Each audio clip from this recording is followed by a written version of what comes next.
After the first month, my Cobra payments are going to be like $800 a month. And I've hit my deductible, but all this shit is so expensive. Because realistically, it's probably going to end up, if I'm able to afford to do everything I need to do, that I will get diagnosed with fibro or one of the things that's supposed to be eliminated before fibro.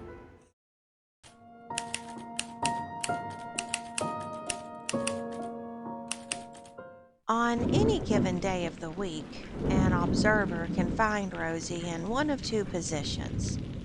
One of those would be on her stomach doing tummy time, smothering an oversized mattress.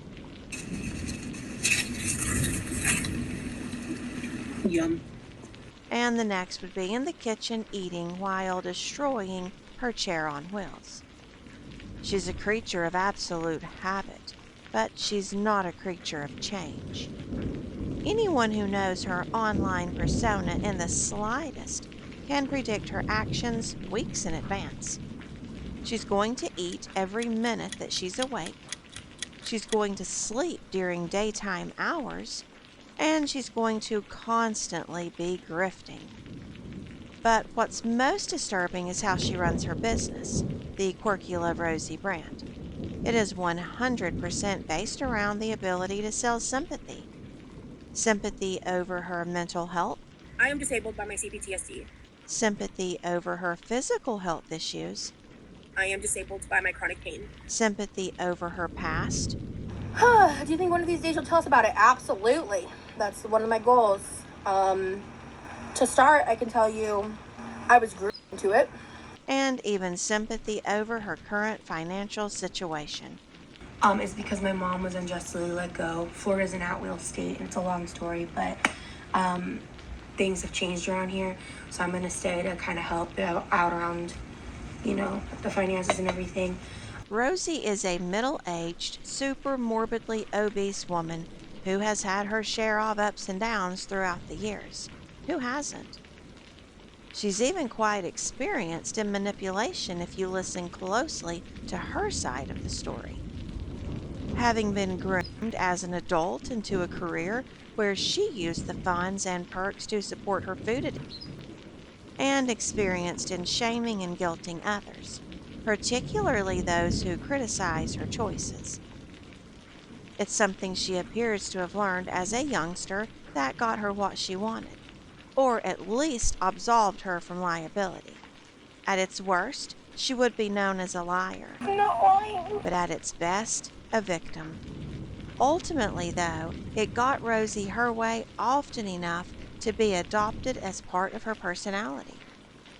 From accusing her parents of neglect to accusing men of heinous crimes, Rosee has, for years, gotten away with pointing the finger in any direction other than at herself.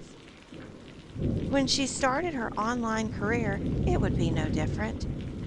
On YouTube, Rosee always has a bone to pick with someone about something, and she always hides from accountability by blaming her mental illness, her physical illness, or her audience. She is triggered at the smallest of things, but she uses those instances to garner attention and pity because she knows something. It sells. Sympathy baiting sells, and Rosee is laughing all the way to the bank.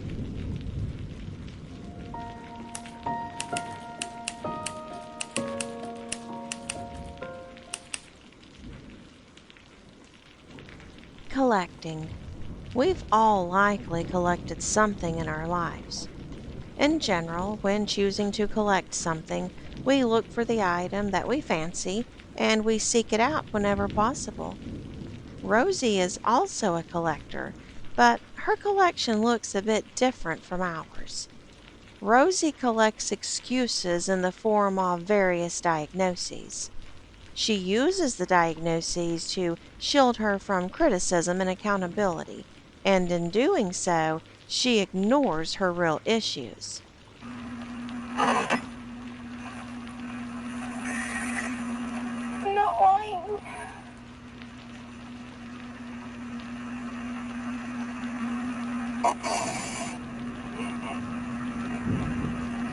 I don't when I don't talk about how much pain I'm in, and I'm ignoring it and working around it, I'm faking because I'm good. When I'm experiencing it and I'm talking about it, I'm faking it because I'm performing it. And I'm just trying to live my own shit about it. I do all the steps. I fought putting myself in front of all of it. And then the algorithms still serve me shit. Well, you think I'm a piece of shit because I come off on to people and rant and I'm rude and whatever, and you think I'm a liar, whatever, man. But like, my pain is real. I'm not making that up. I'm not weaponizing it. It's just there, and it's constant, and it affects everything. My pain is real. It's not a stretch to look at Rosie's life, which, in all honesty, is just a messy culmination of her bad habits that she refuses to address, and to come to a general consensus that she is unwell. I at least believe that Rosie is unwell physically and behaviorally, amongst other things. But she draws criticism because of her refusal to acknowledge and resolve any of her issues. She is generally accepted as someone who does experience chronic pain. Most would probably not argue against that. But Rosie is hell bent against admitting that she brought it on herself. You see, she has been obese for the majority of her life. She has had uncontrolled and or prolonged and severe type 2 diabetes for years. Not only does she allow her medication to run out that she claimed managed her high blood sugar, but she continues to indulge herself in her ongoing, active, and completely out of control food addiction. Just what Rosie shows us during a 3 or 4 hour live stream has her consuming several thousands of calories, and the amounts of sodium, fat, and sugars are outright shocking. All this either while claiming that she was taking metformin and then continuing to do so when she admitted to no longer being on the medication because she said she could not afford it. What she doesn't address is what health care she could afford if she cut back on the constant food purchases, the constant grocery hauls. What could she afford if she asked for medication help instead of asking for false nails and makeup or hair care products?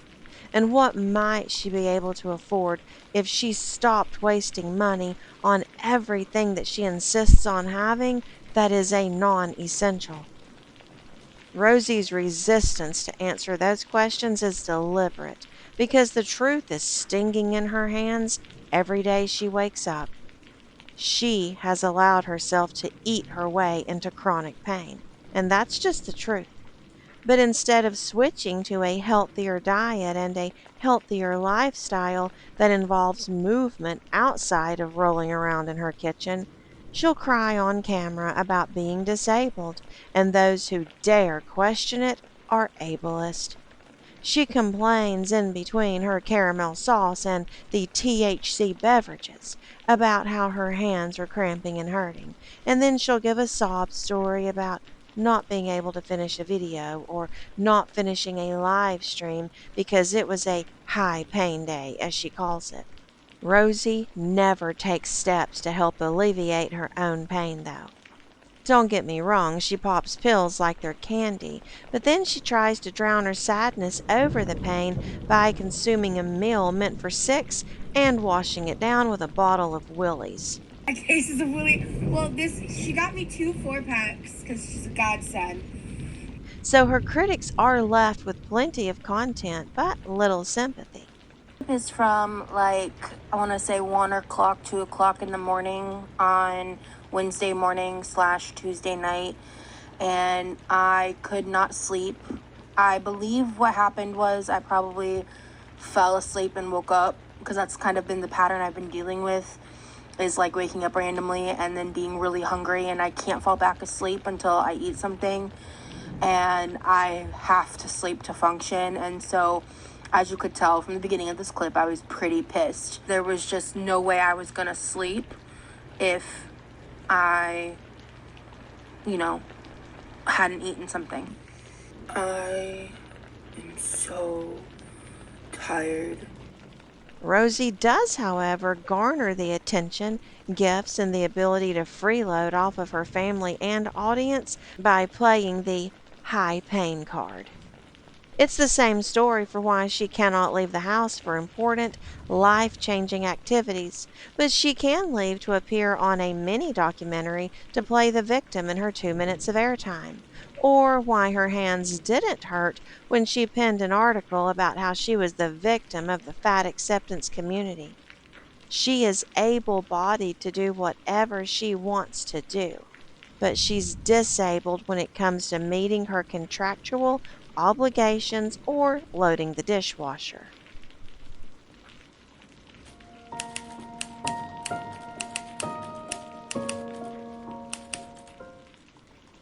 Rosee has a few things that are a constant. One of the most notable is the abundance of enablers she has in her food addicted corner. Many of Rosee's non supportive viewers do have a mixed feeling about her parents, though, particularly the role they play in Rosie's life. If they enable her or just try to steer clear of her due to the tantrums that she might throw if she's confronted. For those who are familiar with Rosie's content, you'll most likely recall how her parents coddle her, whether it's their intent to enable or perhaps to placate. The dad will moderate her videos, and at times, the mom can be heard getting sassy with viewers in the background, cheering Rosee on as she tells her dad to block certain people. She'll then continue to get an attitude with her audience members who were getting blocked. At other times, though, the look of utter disappointment and frustration on her mother's face is almost palpable. I think in one sense they're relieved that it's not as bad as they know it could be. But on the other hand, they must see their daughter's physical condition and genuinely be worried about how her poor habits are affecting her life, including being concerned about an early. Parents should not have to bury their children, especially over conditions that can be improved through at home self care like diet and exercise. Despite what they see, though, it does not appear that either parent is willing to draw a firm line in the sand and demand that Rosee start helping herself to get healthier. Instead, the mom will purchase highly processed junk foods that she ends up leaving behind when she heads back to Norway, and Rosee eats every bit of it while she's gone. In my opinion, it does start at home, and Rosie's parents are her most valuable enablers because they continue providing their daughter with all the necessary resources to herself. They should tell her that if she's going to live under their roof, she's going to make the changes at home to improve her health, including her breathing. Rosee is only in her mid-30s and she struggles to breathe while sitting down. Just listen to this.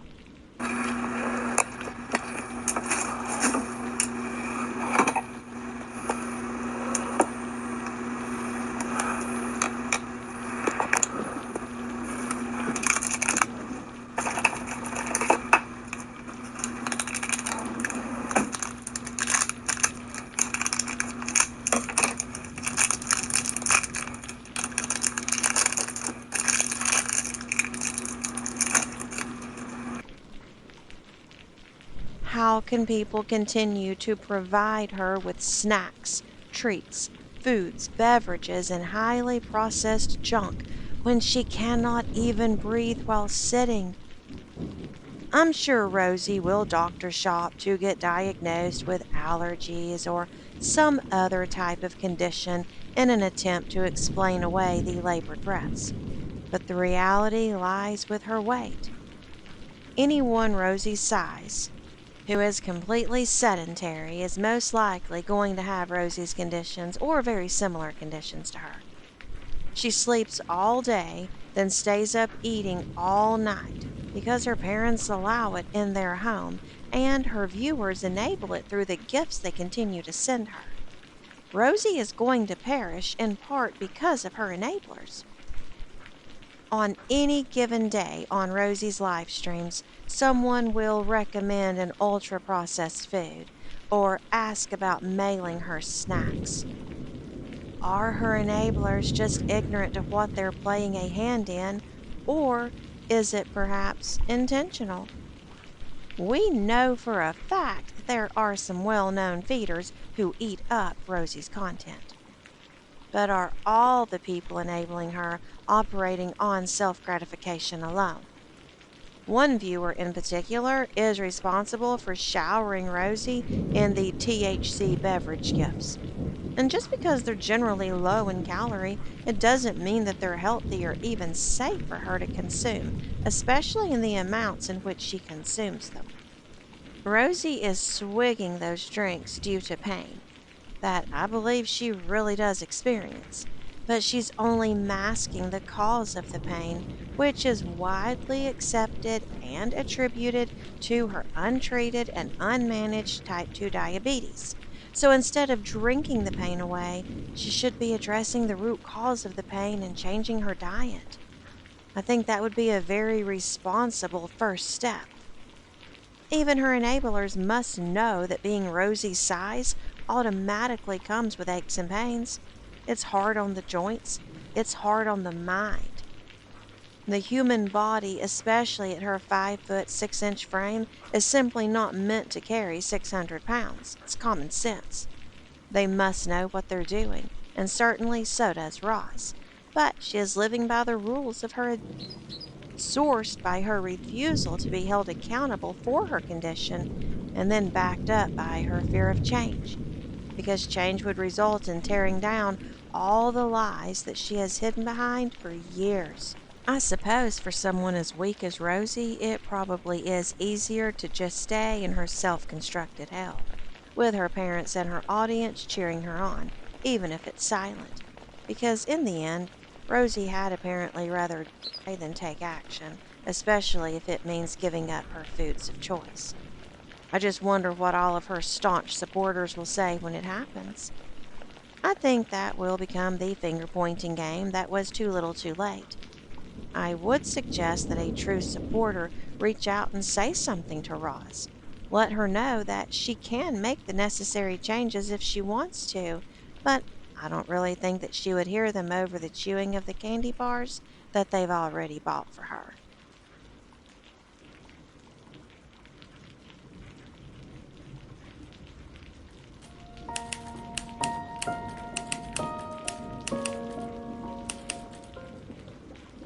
Rosie has a very good system in place for the sympathy bait and hook that she has used to profit from for her brand. For starters, she's very theatrical with her expressions and reaction to emotions, and her pain is no different.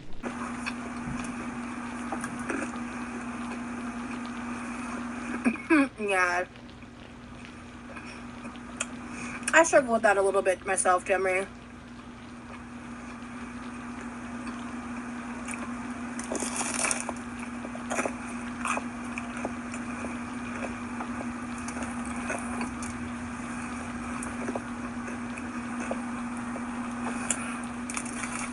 Fuck.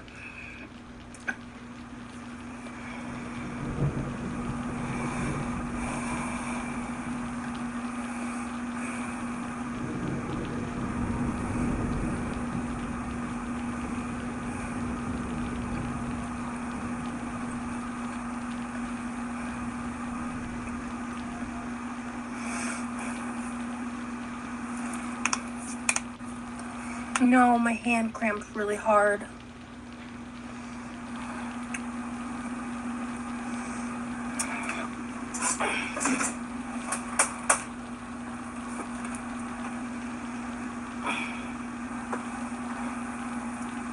I'm fine. It's hurt, bro. Ugh. now. Ugh.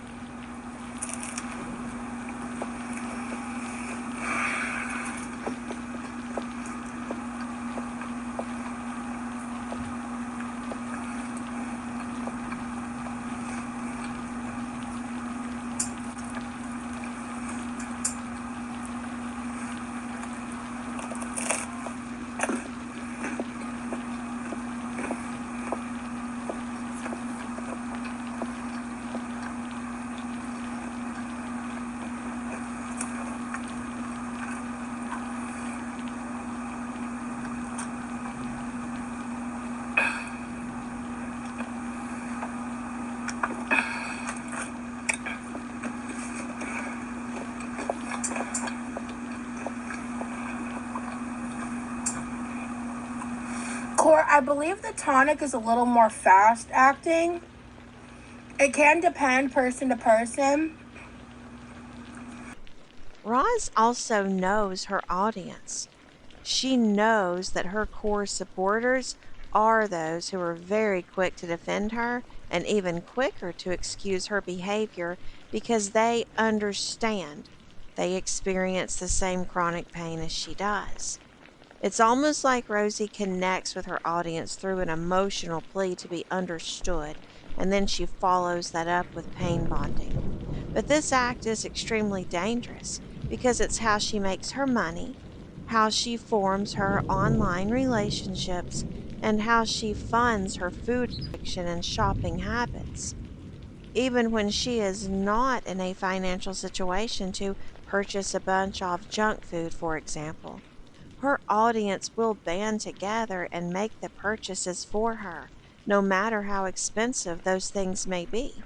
And this includes purchasing Rosee very expensive electronics.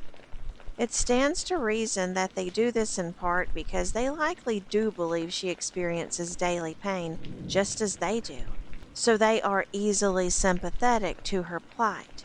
But it's dangerous outside of the sheer enabling aspects of it, because Rosee now has zero reason to even attempt to change. She's got everything that she needs. Every single day of her life is exactly the same as the day before. Sleep all day, wake up and eat enough for a family, drink processed beverages, including mixing various THC beverages together, rant and complain while she eats more, open gifts online, and dry beg for more junk that she wants to be purchased for her. There's no walking, no exercising, no attempt at improving her breathing, her stamina, or her pain. She's just internally set on repeat, and she habitually follows the same path day in and day out. If she didn't hook these people through sympathy baiting, Rosee knows that she would have to find a job. She would have every reason to, because she would need one to buy the food, the THC, and then the personal junk that she enjoys hoarding. And just as evidence of that, despite her saying that she does not weaponize her pain, she absolutely does. And she also exploits it because she doesn't use her pain to ask for financial help so she can get a doctor, go to a diabetic clinic, or obtain a prescription that would actually make her feel better. She asks for new cookware that will make it easier on her hands, or a new chair on wheels so that she doesn't have to stand up while she cooks. She'll even ask for vegetable choppers, more than one. The simple fact that Rosee exploits her own pain to get new expensive kitchen gadgets and the THC that she's becoming increasingly dependent on, instead of getting help to address the root cause of the pain, in my opinion, is proof that she does exploit her situation to make bank, and she does weaponize it. Because anyone who tells her that she needs to build her stamina and get up and walk is called ableist. They're sworn at and they're even blocked. I would personally love to see her list of blocked words for her live streams because as of late, I've not seen the typical messages of how she could improve her breathing issues if she worked on improving her walking. Nor have I noticed the messages explaining how they once were in her exact same shape and situation, but they made changes to their lifestyle so that they would actually have a life worth living. Roz does not want to change, though. She's happy living exactly the way that she is. She wants to be over the top when she unboxes gifts because that performative excitement cloaked as humility gets her even more gifts headed her way. She's in a bad mood and she's hateful so often. I've noticed that when she's in a good mood, her audience will actually comment on it, saying that she looks happy today or they're glad that she seems to be feeling well. It's because without saying it and possibly without even realizing it, those viewers have been baited and hooked in Rosie's web of sympathy being cashed in on. Just for a minute, imagine what her life could look like if she decided that she wanted to take control, if she decided that she wanted to make changes. What if she was as determined to breathe as she was determined to eat unnecessary meals? What if her goal for the day was to walk 1 minute or 3 minutes outside instead of just rolling around in her kitchen and breathing like she needs to be in hospice care? Rosie does not have any medical reason as to why she cannot walk across her kitchen, nor does she have any medical condition that prevents her from standing to cook. She's just lazy and she's super morbidly obese. She has uncontrolled diabetes out of choice, and she has marketed those mostly self inflicted challenges as untreatable disabilities that prevent her from any degree of change, any degree of improvement, and any degree of accountability. So she can therefore only work by live streaming, vlogging, and e begging for monies and gifts. After watching Rosie for just a while, both Amber and Chantal are beginning to look like they have their lives together. Make no mistake about this. I'm not saying that walking or performing tasks while standing is the only way to live normally or happily. I'm not saying that at all. But what I am saying is that Rosie chooses to doctor shop for diagnoses, and she chooses to deliberately seek out ways to categorize herself as disabled, because in doing so, she feels that she can weaponize and exploit her bad habits, shame, and even attempt to cancel those who call her out on her obvious grift. Rosie wants to sit around breathing hard, getting bigger by the day, and crying on camera about pain, because it does pull on the heartstrings of others. And they'll then want to buy her more gifts to make her feel better, or Venmo some cash to show her that they care. Rosie's exploiting her laziness as a disability. She markets her food addiction as her only coping mechanism because she can't sleep if she doesn't eat enough, and she can't function if she doesn't sleep. It's that whole domino effect of how she's going to do what she wants to do, not because she has to, but she's not accountable for any of it. None of it's her fault. She has 101 excuses to never change, but not one reason to even try. Her brand is not built on a long term goal or vision. It's more so constructed in a way that enables her immediate wants, which is junk, pity, and attention, because that's the formula to sympathy bait and hook her audience. Rosie will never change, and it's not because she can't. It's because she doesn't want to.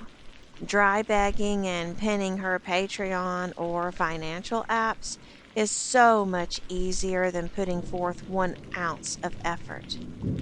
If you watch any of Rosie's videos, it is so easy to see that she doesn't care about improvement. She only cares about making excuses to live a life of laziness and to sympathy bait people into rewarding her for that. They reward her by gifting her extravagant kitchen gadgets or the chairs on wheels so she doesn't have to walk, or they'll just Venmo her money to make her feel better because they noticed that she was sad. It's pathetic, it's disgusting, and it's ridiculous. But this is Rosie's brand. This is how she sympathy baits her audience, and every single one of them appear to be falling for it. The ones who don't fall for it don't get to speak because Rosee has started making her live streams public but setting her comment section to members only. So if you're not a member, you're not allowed to say anything. And the people who are members are the people who are in her corner. They are the ones who have been sympathy baited and hooked, and they are the ones who are enabling her. The ones who are not, they're not the members, they don't get to say anything anymore. And I believe this is because Rosee knows exactly what she's doing, and she knows that a lot of people are onto her. She can't risk letting too many people say in the comment section how her audience is being fooled and then listing the reasons of how it's happening. Because eventually, might actually reach someone and they might believe it. Rosee is running her business, her brand, in a very specific way to get what she wants immediately. She's not doing what she's doing because she thinks this is going to work long term. She knows that it won't. But so long as there is a vulnerable person in her audience who pities her and gives her the attention that she has admitted she wants, she has said that she needs the attention. So long as there's someone in the audience willing to give that to her and then follow it up with mailing her snacks and junk and gifts. Fuck up. Shut the fuck up!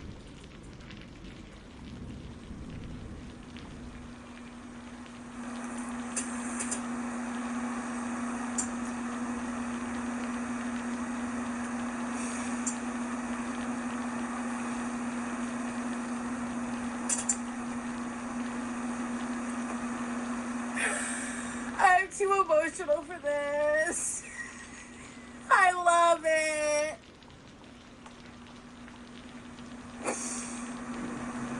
Barry.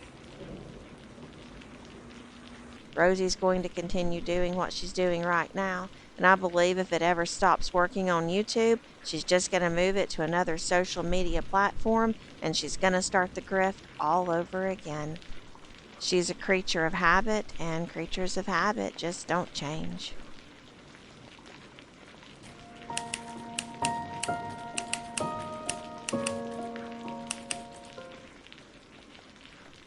It is easy to get caught up in things that make us feel good, and it's easy to be blinded to the harm that often presents itself when instead of fighting our demons, we name them and bring them home. Self-destruction is rarely easy to see. It's even harder to break, and Rosee has been trapped inside the walls of her destructive cycle since her early 20s. I think she sees it. I mean, she must. She has spoken out against the health at every size movement. She understands that being in a quarter-ton body is not healthy, nor is it maintainable long term. Bodies give out under pressure and extreme physical and mental stress, and Rosie's cracks are showing. She's discussed her mental health struggles, her physical health issues, and she regularly talks about nutrition. She talks about the importance of staying hydrated and of having protein, just as examples. So she knows healthy versus unhealthy. But then she'll cook, and she'll use a stick of butter, an entire bag of rice, 3 or 4 pounds of meat, and this is just for her. And then she'll follow it up with protein bars meant for athletes who work hard and need to replenish nutrients. That doesn't apply to Rosee, though. I know that many people say that most morbidly obese people are malnourished, typically from not getting the needed vitamins and minerals derived from whole foods. But Rosee does also eat fresh fruits and vegetables. She eats meat. She eats oils, fats, nuts, breads, and refined sugars. She pretty much eats everything all the time, and that's the biggest problem. Because in doing so, she is staying within her destructive cycle. She'll talk about health and kindness, good vibes and being unable to change because of her disabilities and limitations. But even worse is when she talks about how the active changes she thinks that she's made have improved her life. I would encourage her to watch her videos from a year ago, 2, 3 years ago even, and other than currently trying to hide the fact that she's making better content, everything has remained the same or gotten worse. I remember when she did an outing with her mom and they went to Sam's Club. And it was an obvious struggle for Rosee, but she walked through Sam's. Costco's a madhouse. Oh, I have found my mother.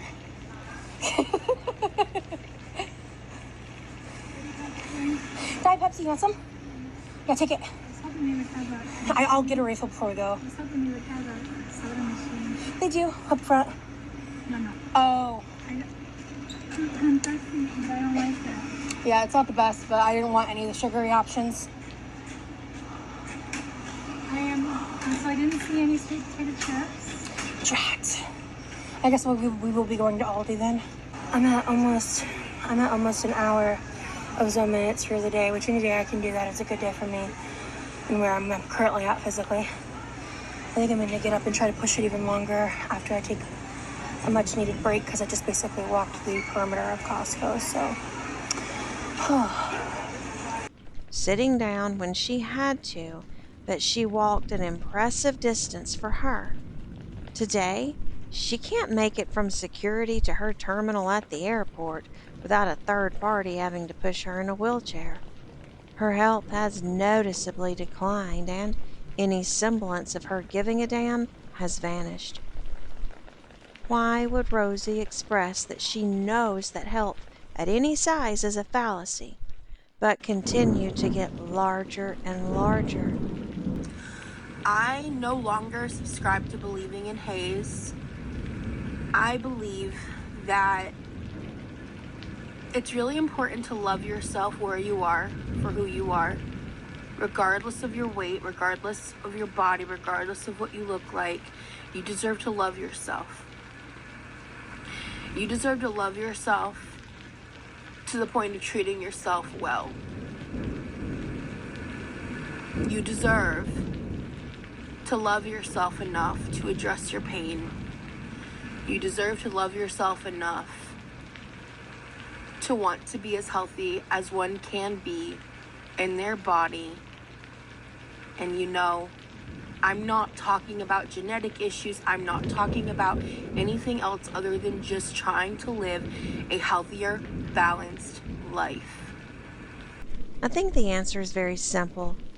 It's because she's receiving an immediate benefit from the choices she's making. For example, she knows that eating unhealthily is damaging her body, but she's also receiving the immediate payoff of that dopamine hit, and you can see the way she closes her eyes and nods at the camera, sometimes even becoming almost panicked, trying to eat faster, ravenously devouring the mounds on her plate. That she's euphoric in that moment. She also has her enablers and her viewers encouraging her to continue. However, quite often, when she does finally finish eating, all she really wants to do is lie down and sleep again. It is meant to nourish our bodies and provide us with energy. But Rosee eats to get high. Then when she crashes from that high, she does what many addicts do and she sleeps. She doesn't address her problems because the domino effect is too much. If she addressed the diabetes head on, it would mean addressing her food addiction. If she addressed her self-inflicted mobility issues, it would mean addressing her food addiction. And if she wanted to relieve some of the pressure and weight off her joints and have less pain, it would also mean she had to address her food addiction. In my personal opinion, she will hold to her addiction as tightly as she can. And unfortunately for her, it does not appear that anyone in her life cares enough about her to intervene. So that's that. If she really believed that she could heal as she has stated on her channel, where the words you are healing are written, then she'd lead by example and heal herself first. But she hasn't, she doesn't, and she won't. She's got an army of enablers encouraging her slow, painful, and inevitable parents who appear to just look the other way. And then she tricks herself into believing that she has already made improvements that don't actually exist. So she lives a lie. But that is her brand, and it has always been her brand. It is her money maker. It is how she sympathy baits.